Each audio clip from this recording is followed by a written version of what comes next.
Hello and welcome to the Next 100 Days podcast. My name is Graham Arrowsmith.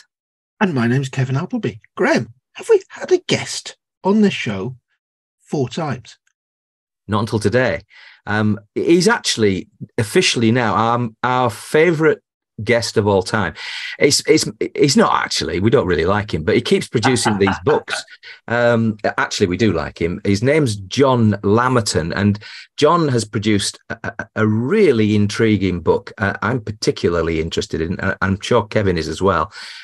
Ideal for our audience.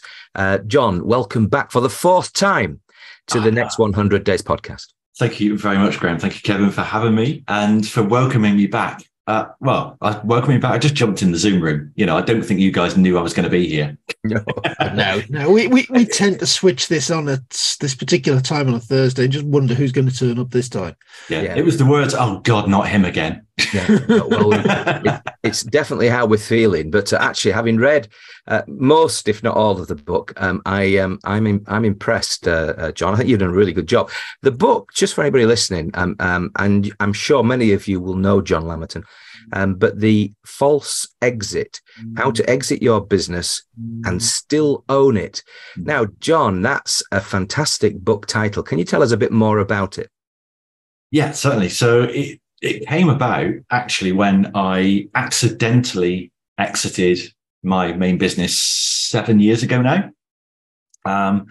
8 years ago, we explored a traditional exit. We went to see a business broker. They said, "Oh, we can get you about 2 million quid for your business." Jason, my business partner, and I went, "Oh, that sounds nice." We went out of pure curiosity. We had no intention of exiting.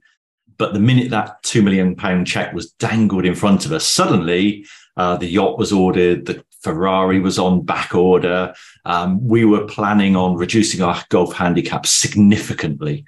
2 weeks later, they emailed and said, "Yeah, we're not actually that confident we can get you 2 million quid after all. You can still explore a sale yourself. Best of luck with that." Jason and I didn't know what we were doing in terms of finding buyers, courting buyers. The words due diligence, I exited a business in 2007. It still sends a shiver down my spine, those 2 words. So we kind of said, well, if we're going to exit, one of the things that the broker said to us was, you need to systemize a bit more than you already have. It's clear you've already done quite a bit of work, but this business still relies on you a little bit. It's still, if a buyer comes in and takes this business off your hands, they still either need to do some work themselves, or they're going to need to employ someone, which is going to take that money out of your declared profits. So you need to do something about that. So we said, okay, let's do that. If we exit, that's going to maximize our exit valuation. If we don't exit, well, great. We don't need to work as hard. we could actually be the buyers of our business. So we set to work and we just went around systemizing things and optimizing all the little holes that we'd identified in the business. And it was almost a year to the day after that 2 million check was whipped away. Do you remember Chris Tarrant on Who Wants to Be a Millionaire? It was like they got, but we don't want to give you that. A year to a day, I was on holiday in France. I think I'd gone on a 5-week road trip all the way through France. Jason was going away the following 2 or 3 weeks. There was one day that we were both in the country and we did a little handover. And I remember saying to Jace, "Okay, what fires need putting out?" And he said, "Oh, none. I haven't been going around lighting any fires." Okay, well, what's going on? What needs my attention? Nothing. The systems are taking care of anything. The processes are working as they should. Okay, well, what about the team? What help do they need? Well, they're pretty settled. They know what they're doing. They're happy. If you want to, you can have a chat with this guy and see how he's getting on with that project. But there's nothing that needs you. I went, okay, great. And just before Jace was about to head off, I went, "Mate, we've done it. We've exited our business. We are not needed at all in the day-to-day operations of our business. Yes, we can go in and we can add huge value by doing a big evergreen marketing campaign. We can optimize systems within the business. We can work, as Michael Gerber would say, on the business. We can choose to work on the business, but at no point are we required to work in the business. And in many cases, the business actually is better off without us. So that was how I accidentally discovered what I would now call the false exit, which is where you are not required to work in the daily operations of your business, but you are, if you look at the org chart, you're at the very top of that org chart as shareholder. You may choose to be there as CEO, COO, MD, whatever, but more than anything, shareholder. That is your main responsibility. This is nailed on for you, Kevin. Well, we've got a long way to go to get there, but I see where John's going exactly. Yeah. Yeah, and for me as well, Kevin, I have to say, and it's one of those things.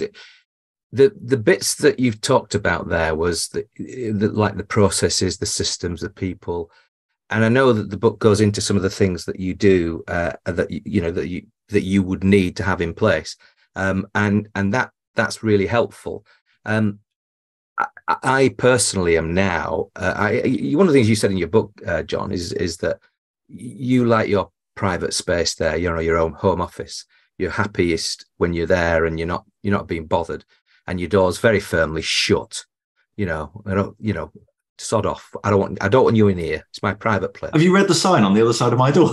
I can only imagine. It's probably the same as what's on mine. But basically, I definitely resonate with that. But what I don't resonate with, and I think that's something that, as Kevin's just said, it's going to be a long time. Yeah. Is this idea of actually putting everything in place to give yourself at least a chance of exiting that business. If you had to sort of advise Kevin and I, and to a degree we're similar in the sense of not having staff, etc., but Kevin does work in another business which is slightly bigger, but basically I would like to know what you would advise to people like me. I would class myself as a business owner, but I'm not really according to your definitions, and Gerber's definitions and so forth. So from that point of view, what are the things that you would recommend to, solo entrepreneurs who would want to, shall we say, get to a point where they're retired like me and the business keeps going till I'm brown bread? Yeah. So I would start with what Jim Collins calls the flywheel. So what powers your business? What are the 5 or 6 replicable steps that power your business? Then for each of those steps, we go one step lower and say, what powers that? So let's say one of your steps is generating leads. Okay, how do you generate leads? And specifically, do you generate leads? I go to networking events. Well, that's very you intensive. Whereas I've got Google Ads running, that's not involving you. That's a system, that's a process. And I would be keen to just identify each of those areas where, and as a business owner, we're all guilty of this. That those immortal words, I'm the only person that can do that.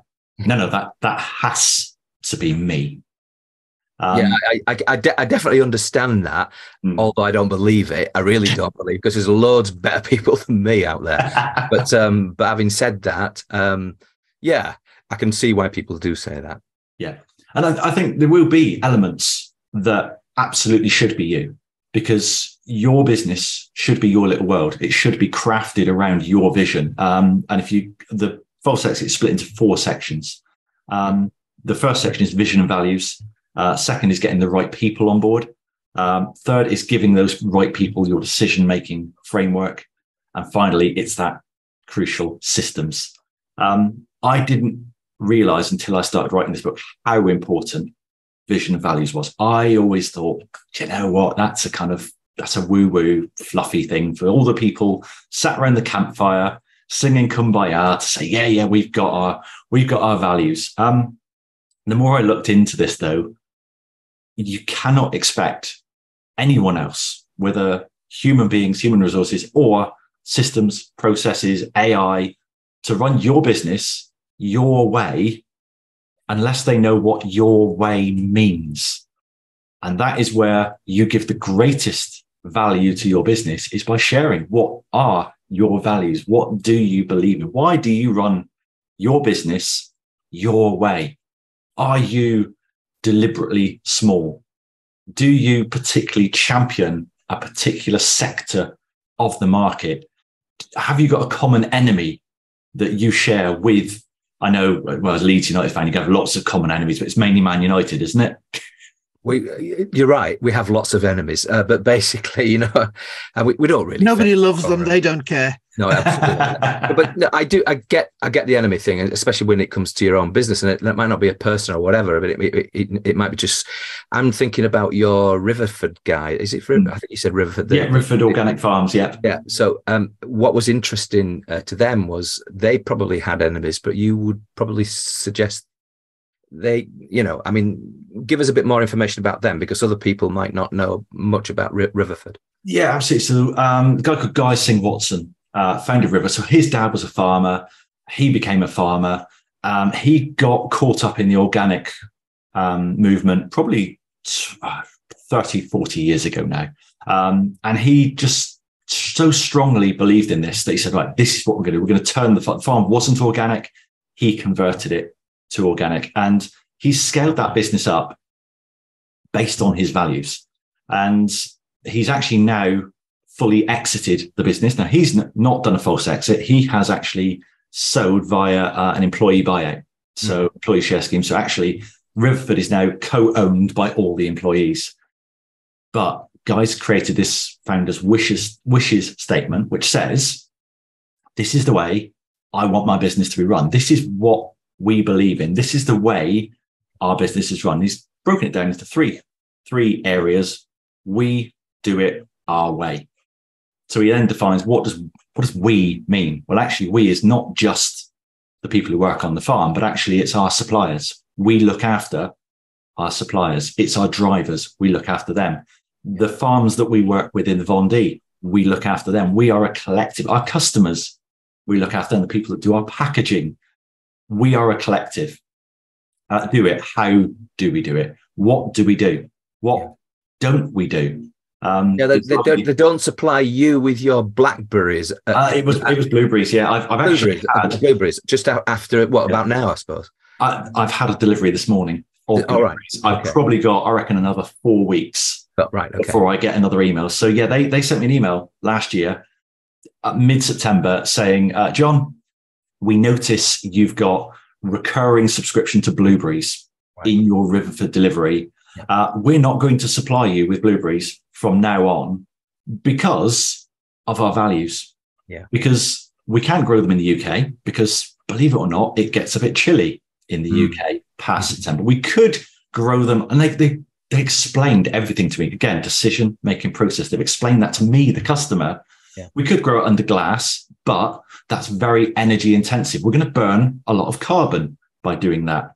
We could fly them over from Morocco, but one of our values is we never use air freight because of the carbon dioxide involved in that. We truck everything over. We could do that. But to be fair, again, that's going to be very labor intensive. We are burning carbon just for the sake of you having some blueberries on your pancakes. How about you wait until, I don't know, April, May next year when they're in season again and you can actually have them. Now, as a kind of capitalist, you would say, no, Riverford's job is to sell fruit and veg. I want blueberries. I'm happy to eat blueberries in January. Why won't they? They could source them. Why won't they sell them to me?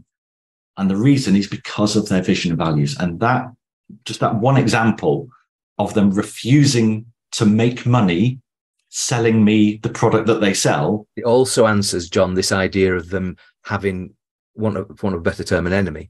And if that's CO2 in the air, then, and some people might discredit that argument, but I mean, one of the candidates on the GOP presidential thing last night also discredited that argument. But people are in two minds about it. But at least they've taken a view.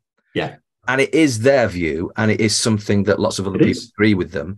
But the beauty is they stick to their guns, and that's pervasive, isn't it? That kind of lasts even when he's outside the business, unless of course the new team says, "We we're going to change it a little bit. Well, that's the thing, because the part of the exit was, so there's this founder's wishes statement, but then there's also like a board of directors designed to uphold that vision. So he is on that board, along with two of the original founders, some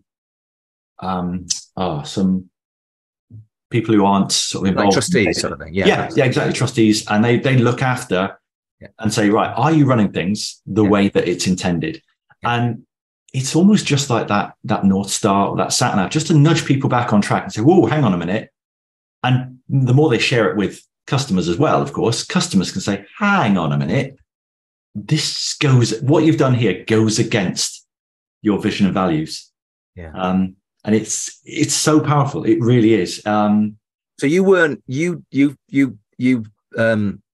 didn't class it as kumbaya. You did start to think of it in a really serious way, because it does, shall we say, it's like the linchpin in a way, because if you're not there, you need something there to replicate what you stand for. Yeah. I mean, everything goes back to that. If you think about, how do you hire the right people? The right people will share your vision and values. They will buy into it. If Jeremy Clarkson is not going to work for Riverford, no, so it's not going to happen because he doesn't share the vision and values. How do you expect people to make the right decisions? And this is why small business owners really don't want to let go, is because how do I know they're going to make the right decision? Well, if they know what your vision is, they know what the goal is for the company, they know what your values are, they know why you do the things the way you do, suddenly almost any decision becomes, what would Graham do? Well, because of this. And it's where someone comes to you with a question, rather than replying with the answer, you can reply with the value and say, well, we are, for example, one of ours is trustworthiness. We work in sectors where, unfortunately, that's a rare commodity. So we shine a light on it and say, no, you can trust us. So if someone comes to us and says, or one of my team comes to me and says, oh, this member's been charged twice and they haven't noticed, what shall I do about it? I don't say, we'll refund them and let them know that we've done it. And I just say, how can we demonstrate our trustworthiness? And they say, oh, well, I should probably refund them everything they've overpaid, send them a note to apologize, and give them a call and make sure it's all sorted out. Yes, you probably should. And that's powerful. That whole thing right through the company cuts out a lot of the management overhead, doesn't it? It removes the business owner's need to micromanage people to make sure everything's done in a certain way. It's ingrained through the organization. Yeah. And that's my very, problem. very powerful. I'm a control freak. I think a lot of small business owners I meet are control freaks. And this idea that, and again, it's why the second kind of pillar is the right people, because you have to trust them. The only way you are going to let go of that steering wheel is by having people you trust. You said about, reducing a layer of management. Well, again, Jim Collins has got so much to answer for. The right people on the bus, the wrong people off the bus, the right people in the right seats. And this one line that hit me like a sledgehammer when I first listened to Good to Great: the right people don't need managing. And I was like, oh my God, I've been micromanaging these people. Why am I micromanaging these people? Because they're not the right people. Why am I having to tell them how to do every little aspect of their job? Because they're not the right people. Coincidentally, I have got some of the right people. I don't need to micromanage. I can say to them, go achieve this goal, and they figure out the way to do it. I can say to them, here's the vision. We're going to this mountain, and they'll figure out how to cross the river and traverse the valley. I don't need to micromanage them. And that one line made me realize how important the right people are. And if you are going to transition from self-employed to business owner, or micromanaging business owner to false equity business owner, you do need the right people on board. Yeah. But isn't one of the biggest problems here, John, just that mindset? You set up on day one in this business. You did absolutely everything yourself. Therefore, you're used to thinking that the recipe to success is hard work, is doing stuff, is being involved, is long 12-hour days, 7 days a week, don't take a break. And while you might realize when you very first start doing it, well, this is only till the thing takes off, you get into the habit of doing it. And habits are incredibly difficult to break. Have you read a book about habits and routines? I might have done. Yeah. Yeah, I might have done. Yeah. And you're doing great things. I mean, I'm thinking about that book about habits and routines. That good old Arsenal back four, 1-0 to the Arsenal. They did it the same way every week. You do that in your own business as the business owner. Yeah. You've got a routine. You sit down at your desk with your cup of tea. You do certain stuff. How do you break out of the routines, the habits that are holding you back, John? Well, as with all good routines or bad routines, you need to replace them with better routines. So as you know from, my second book, Routine Machine, the power of routines replaces every cognitive load in your brain. So how do we replace that muscle memory? I've always done it, the 12-hour days. We can't go from 12-hour days, 7 days a week, down to sitting on a hammock, letting everything go. I was chatting with a guy last night, one of our 1%ers, and he said to me something which just, it made my heart ache. He said, I'm counting down the days till I can retire. So I just, the team annoy me and this doesn't get done. And I just want to retire. And I said to him, what would your business need to look like to make you never want to retire, to make you never want to leave it? Because there are elements of that business that he loves. There are elements that he adores, that when he goes in, he's in the zone, he's in flow. But there's also elements that's not. And it's about constant, never-ending improvement. So what was my advice at the end of Routine Machine? Change one routine. Don't wake up. Don't say, right, okay, I'm suddenly going to wake up at 5 a.m., swing some kettlebells, drink a green smoothie, do some affirmations, do a yoga workout, spend time with my family, and then, I don't know, smash work out the park. No, change one thing. Make it easy. Ingrain that one new routine. So for many, it may be let go of one task that you know you shouldn't be doing. It took me 13 years to let go of bookkeeping.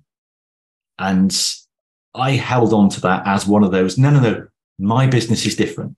Okay. My business is a little bit complicated. Nobody understands my business. So there's only one person who can do the bookkeeping. That was a load of rubbish.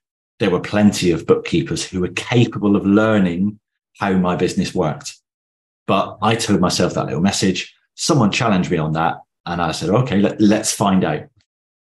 Let go of that one routine. That opened up, what else could I let go of? And it becomes a little bit addictive. I think, Kevin, you mentioned just now the kind of the feedback loop of you've always done it this way. Hard work is the answer. Because I've worked hard and I've had success, clearly hard work is the answer. Well, when you first let go of something and you let go of it to someone else and someone else does it, crucially, never to the same standard you will. Okay. No one other than the business owner is ever going to be as good as you. This was the guy's complaint yesterday. When I do sales calls, I close 75% of sales. When anyone else does it, it's 50%. There's 25% missing there. There's 25% slipping through the net. I said, no, you're an outlier. That's the CEO premium of that 25%. No one is ever going to hit that because no one is as passionate about you. I agree that would be an outlier in that sense, but isn't it also a reflection of the fact that he's not been able to somehow pass on his genius to his team? Yeah. So there's almost like a gap that people have got between them and the ability he's got to pass on that understanding. And I wonder what, I agree with you. I've probably got 5 years or so before I'm even thinking about, giving up. But having said that, I'm thinking, well, your book's really got to me. And I'll be honest with you, I don't know if Kevin's feeling the same way, but basically for me, it's definitely got to me. And the reason it's got to me is that I needed to, and I do need to think through, look, I've done this for getting on 10 years. And basically, I want to understand that if it's a 15-year business by the time I'm ending, this part of my career, then I want to understand how I can change and infuse the business with systems, another person, or it might be people, and it might be outsourced or whatever. There's all kinds of decisions to be made there. But then, and that will enable me just to sort of dip back in to make, so I've got an eye on it. But I don't want ever to feel like I want to give up. I've never felt like that in any job I've ever done, ever. I just don't. Even when times have got tough and, people got on their way and all that kind of stuff. But so for me, it's about the challenge of moving from where I've got to where I've been Lamertoned. So effectively, I got to a place where I've done the sort of things that would hopefully give me a chance of maintaining almost like a pension from the business. Yeah. I don't. I mean, if it becomes highly sellable, great. But fair enough, maybe. But I do think I don't think I'm alone. I think you have a huge niche. You changed that book name, title, if you haven't already. Been thinking of those people who in that niche where they are singletons and they're coming up to retirement. What the hell do they do? Yeah. What am I going to do in my business? And you can Lamerton them. At the end of the day, there are certain things, and I'm thinking all of this. I've been on the next 100 days with Kevin for ages. It's just that he does all the learning and I do all the talking. So he knows everything. Very good system, John. It works all the time, you see. Yeah, he's super bright. But, so it's actually capturing some of these great moments and building them into a business. And I think your book helps in that way. But I think it could go even further for those who are about to retire. Yeah, it's I probably think here about the example I used in the conclusion, which was Queen Elizabeth. That's right. So over her 70 plus year reign, she transformed from very, very active monarch. I remember seeing her driving through the streets of Plymouth, opening a sundial here. She used to open pretty quickly, I would imagine, because they'll rob your the wheels didn't stop spinning if you stop at any point. Yeah, it's a bit like Liverpool, I suppose, in the south. But she used to do the FA Cup final every year. She was very, very active. She was, and obviously the leader of her organisation. But over time, and it was imperceptible how her role evolved from very, very active monarch out every day. She was probably doing 12-hour days, 7 days a week, traipsing up and down the country, smelling fresh paint and posies everywhere she went. Yeah. Over time, she delegated a few things. I think the last FA Cup final she did was in the 80s. Royal Ascot, I'm not letting go of Royal Ascot. I love Royal Ascot. I'm doing that every year. Towards the end, as her health started to fail, she started delegating more and more. Obviously, King Charles, he's been doing state opening of Parliament for about 3 years before ascending to the throne. So actually, she started to delegate, so that by the end of her reign, she was still the figurehead. She was still the queen. It was still her organisation according to her vision and her values. Her vision and values, by the way, dedication, service, loyalty. I am not going to abdicate. I am here. I made a promise when I was 25 years old that I would serve my country until I die. I will serve my country until I die. That doesn't mean traipsing up and down the country 12 hours a day, 7 days a week until I die. So if it was, she probably would have gone 30 years earlier. But what it does mean is I'm still going to be the figurehead. I'm still going to do the Christmas Day speech. I'm still going to do Royal Ascot. I'm still going to be on the stamps. It's still going to be my organisation, but I don't need to be doing everything day to day. Was Queen Elizabeth, was that a false exit then? I think yes, it probably was. I'd argue it was, definitely. Yeah. Again, she still owned the organisation, but she wasn't involved in it day to day. And if you look at, her final months, she didn't attend Royal Ascot for the first time ever due to ill health. What she did do was appear to welcome Liz Truss as our shortest reigning ever Prime Minister. What was that, a day or 48 hours before she died? Now, not many people would get off their deathbed effectively to go to work. But she was a remarkable woman. Her values were lived right until she died.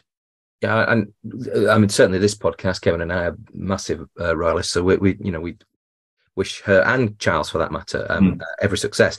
But I do think you're right. I think she, and perhaps the ones who came before her, set a sort of shall we say, a plan for royalty. It's arguable whether or not she owned it, but it's. I do take the point. She certainly owned the spirit of the royal family. But interesting. Okay. Let's just say that she did go through a false exit. So the kind of the opportunity. If there are some steps, John, that you talked about this flywheel. You've talked about the sort of the vision and mission and so forth. Which I, like you, I've hitherto found quite challenging, and I've been thinking myself, what are my core values? And I've got an idea of one or maybe two of them, but I'd have to think more deeply as well about what they are. I mean, Kevin, you probably can rattle yours off, can't you? I don't know. I'd probably be thinking deeply as well. But one of my things is business strategy. And folk always seem to start strategy with vision, mission. And I agree with John. They're woo-woo stuff. And most people do actually miss the trick. It's got to be about values that matter. Values that say, this is the way we do stuff all the way through the organization. That is just so important. And I really do echo what you're saying about the people in the organization. The difference between the A players and the C players isn't necessarily their technical ability. It's, do they work in our way? Yeah. Are they the right people? And the right people is not just, they're self-starters, they're diligent, they're disciplined. That may be the case, but are they the right people for us? But hold on. A couple of weeks ago, we had, in fact, the last released version of our podcast, we had, it wasn't kiddie care, because you mentioned that in your, but we did have a baby products owner on Debbie. And basically, one of the things Debbie mentioned in her podcast was how she can take people and effectively train them in their way. And somebody else called her the queen of customer care. So she kind of was pretty successful at that. So in my head, is it just wrong people, black and white, or is it this mixture of being able to communicate the way things are done here, or potentially should be done, and also, so can you just take anyone and make them successful beyond belief, or is it that some people have just got the wrong, I don't know, whatever you say is just going to go in one ear and out the other? I think all four jigsaw pieces have to fit together. You've got to have the right people. If you hire the wrong people and you give them the correct vision and values, it still won't work, because they're not going to listen. They're not going to follow the instructions. If you have the right vision, the right values, the right people on board, but you don't arm them with your decision-making framework, they still aren't going to make the right decision all the time. If you arm them with the right decision-making framework, but you don't give them any systems, then something's going to slip through the net. So all four have to come together. I think a crucial thing on choosing values is that I would implore you never to choose values. Please don't sit there and think, right, what values could I have? No, you need to look and ask yourself, what values do I have? What do I believe? Not what should I believe, not what would look good painted on my walls. It really grinds my gears when I walk into a place of work and I see 25 values painted on the wall: customer service, teamwork, ambition. And it just, if you've got 25 values, you've got no values. What 3 things would you fight for? Do you truly believe to the core that, using the Rivford example, even if it cost you money because you're turning business away, you would still do because you believe it's the right thing? Yeah, Kevin would have something to do with Newcastle United, but I mean,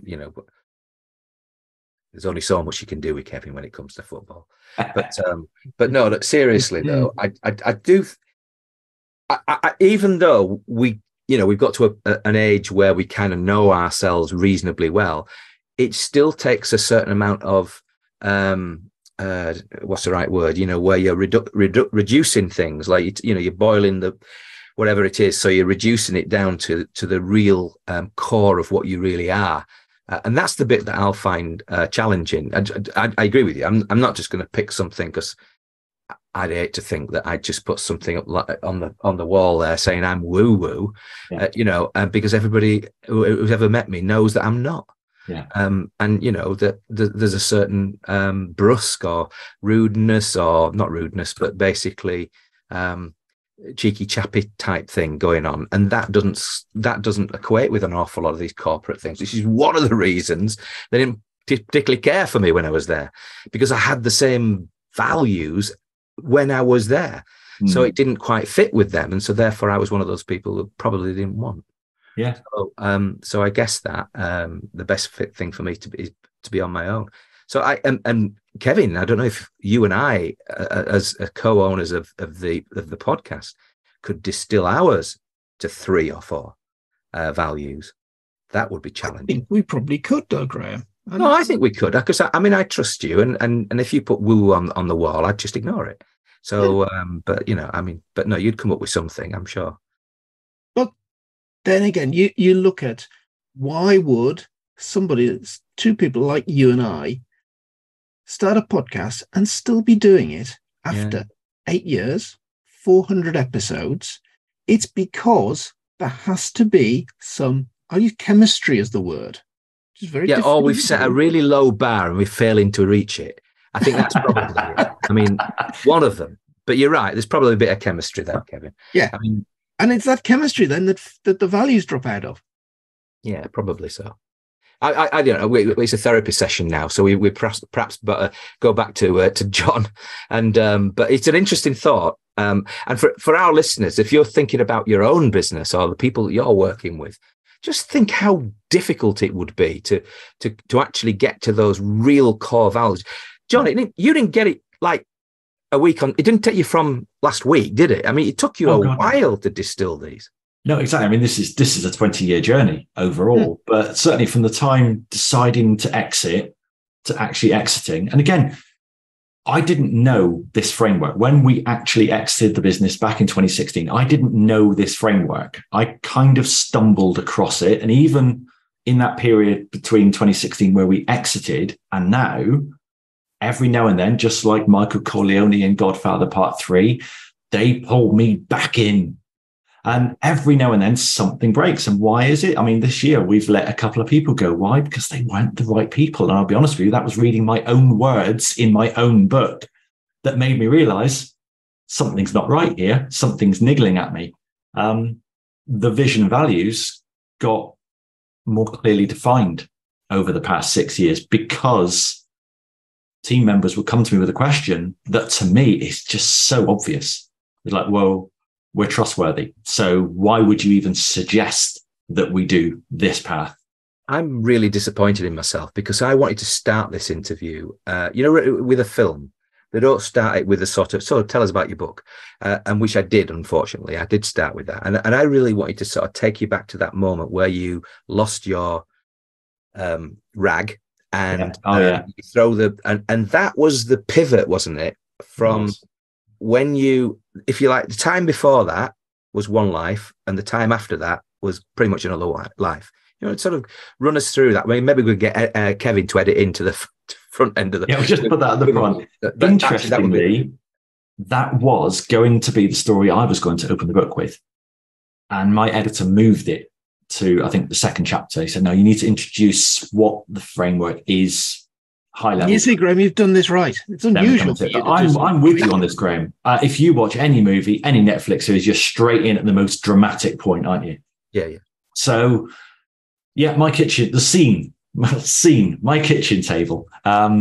Participants, myself and my business partner, Jason. We are having a board meeting about the business that we've exited, and we're trying to reach a decision on a path of direction. We're not guided by vision and values at this point, by the way. There is no decision-making framework other than what I want. And Jason and I are disagreeing. And we're quite strongly disagreeing. I want to go left. He wants to go right. I make my case. He makes his case. Neither of us are giving an inch.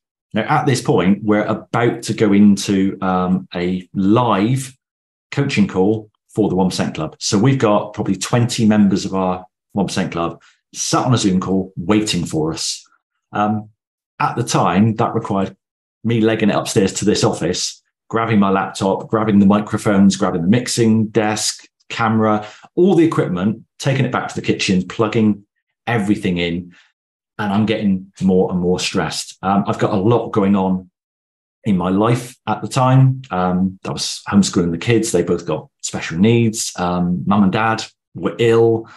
My wife was off work with depression, anxiety. All these stresses are on me. And to top it all, I've got a cold. And that's probably just the straw that broke the camel's back, because Jason's saying, no, I think we should do this. No, we should do it. And I just went, I can't do this anymore, and just stormed out of the kitchen. Jason's face was just like, where the hell did that come from? My wife was here at the time, and she was like, okay. And then for the next sort of 10 minutes, there was just a stony silence. You wrote in your book, you wrote, and I thought that was the funniest part of it, because your wife was company secretary, and she's obviously taking notes at the time, and she asked you, shall I include your rant?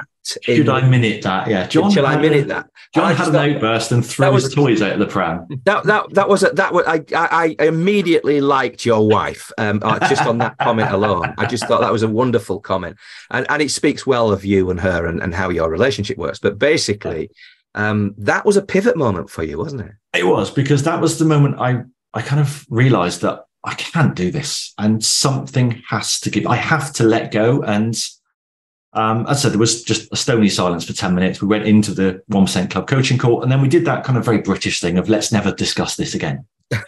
But over the weekend, I thought, I can't let this go, because that happened for a reason. I don't throw my toys out very often. I don't have outbursts like that. I am very, very, I avoid confrontation at any point. So isn't that what football's for, John? Isn't that why we go to football? The only exception is referees and linesmen. Yeah, that's the only exception I would ever make. you can go to football, exercise all those demons, and go home being old. Oh, and Darren Bent, who once dived for a penalty in front of me, and I will never forgive it. Every time he played for England, I was like, "No, you don't play for England, you cheat." Yes. Well, yeah. Values, don't we? Values. Yeah. But you could, and Graham will hate this. You bring the same football analogy and values into it. Brian Clough and Dunrevy. Brian Clough, you can take all your medals and all your trophies. I know we're going to win something fairly now. I think Clough was an absolute disaster of a manager at our end anyway. In terms of management and leadership, we have a discussion and then decide I was right. That's leadership. That's micromanagement. Yeah, and anyway, by and by, that's history. But it wasn't a false exit for him. He was booted out because he was rubbish. But anyway, by and by, and then back to your kitchen, though, John. Yeah, there's the English way. We're never going to talk about this again, but it stays in your mind all weekend. It did, yeah. So I sat down and I wrote a big blank piece of paper, and I just thought, right, I need to write down everything that I am doing, everything that I am responsible for. And that sheet of A4 turned into 5 sheets of A4 because we were running 5 different businesses. and I was kind of responsible for all of them and for many roles within it. If you had the org chart for each of those 5 businesses, my name was probably on 13 slots. We were running several investments. That came down to me.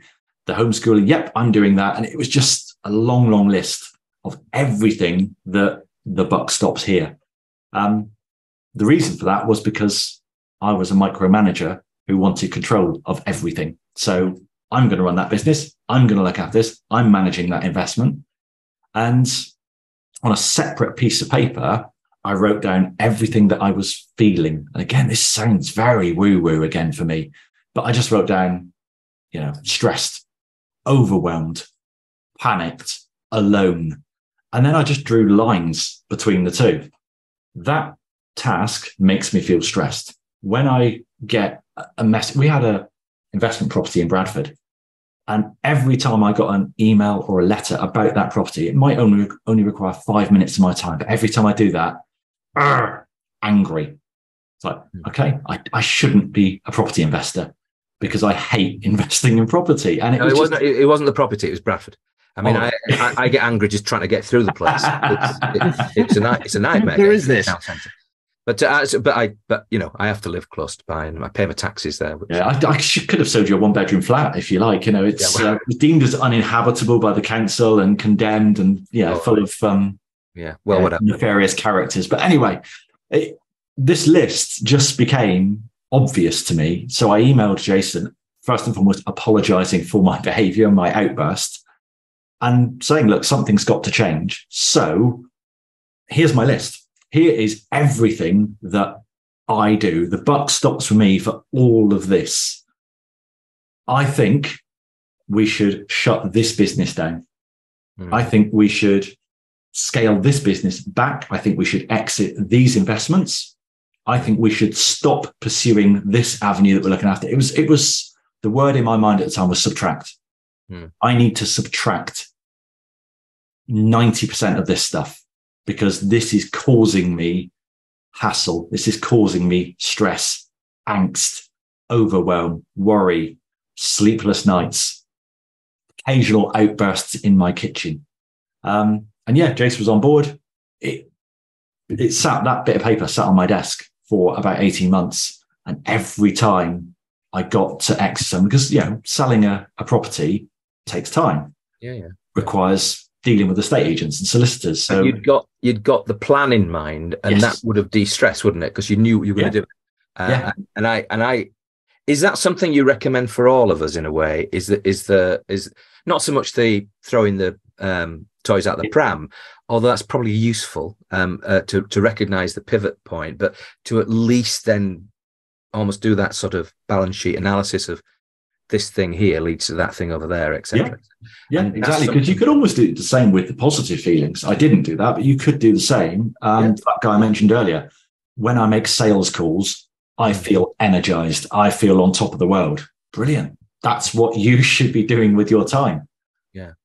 Well, honestly, we should and probably could keep going on this, John, but neither of us like you, so we really we'll just no we don't. We as our most recurring guest, Kevin, we do like John, and actually this book. I hope he's writing another book, Graham. It's on the plan. It's coming. Don't you worry. I'm going to have to slow it down a little bit. Yeah, because otherwise you're going to have to just add my name to the credits on this podcast. Yeah, well, we're very grateful, and actually, I think our listeners will really appreciate some of the things that you've gone through, because many of them are business owners, and many of them are either planning to be in business or have got into business, etc. So I do think there's so many lessons from this book, and we'll obviously feature it in the show notes and so forth, and hopefully lots of people will dip in and buy it, because it's not a hugely expensive book, is it, John? No, not at all. It's priced to be as effective as possible. I want this in the hands of the people who need to read it. I think when I was just about to launch the book and I was talking about it quite a lot, the comment I heard more than anything else was, "Oh, I need to read this book," and that's something I've not really heard with previous books, but I'd like to read that. The one I've heard about this is, I need to read this. Well, you've heard it again from me today on the Next 100 Days podcast, and you've been an absolutely first-class, fourth returning guest on the podcast from Kevin and I. Thanks very much indeed, John. Thank you ever so much for having me, guys. Looking forward to appearance number 5 in a couple of years.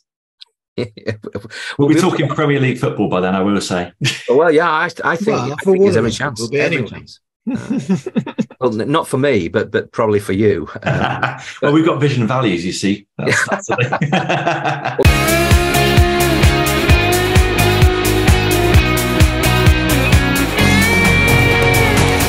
Well, every time John comes on this podcast, he's got something special to tell us.